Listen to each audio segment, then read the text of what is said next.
Pendulum के बारे में कि सिंपल पेंडुलम जिसको हिंदी में सरल लोलक कहते हैं वो क्या है। तो सरल लोलक को समझने के लिए सबसे पहले उसके स्ट्रक्चर को, बनावट को समझें। तो देखिए एक रिजिड स्टैंड है और ये धागा लेते हैं जो पूर्णतः लचीला धागा है, इलास्टिक है, और इसमें एक बब बार देते हैं और इसको इस रिजिड सपोर्ट से हम लटकाते हैं।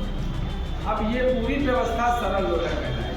अब हम क्या करते हैं, जो ये विराम की स्थिति में है लोलक, गोलक जब विराम की स्थिति में है उस स्थिति को हम लोग माध्य स्थिति करते हैं। और जब इस गोलक को हम एक दूरतम बिंदु ए तक लाते हैं, यहाँ पे इसकी स्थितिज ऊर्जा सबसे अधिक है, और जब हम इसको छोड़ते हैं तो ये स्थितिज ऊर्जा गतिज ऊर्जा में बदल जाएगी और मध्य बिंदु जो आप देखे थे वहाँ, उसके आगे और पीछे ये लगातार गति करेगा। अब सवाल रह गया यहाँ ये कि जब ये स्थितिज ऊर्जा गतिज ऊर्जा में बदलेगी तो किस बिंदु पर गतिज ऊर्जा अधिक होगा।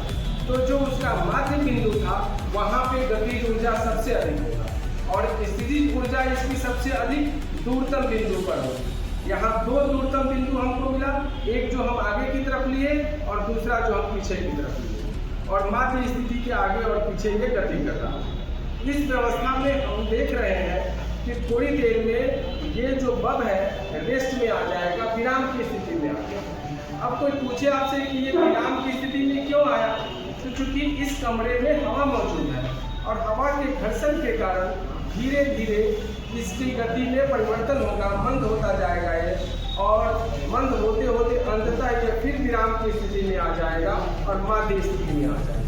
लेकिन अगर यहाँ पे वैक्यूम होता, अगर वैक्यूम क्रिएट कर दिया जाता, हवा नहीं होता, तो एक बार जो गति हम इसको दे दिए हैं वही गति से लगातार ये मध्य बिंदु के आगे और पीछे गति करता।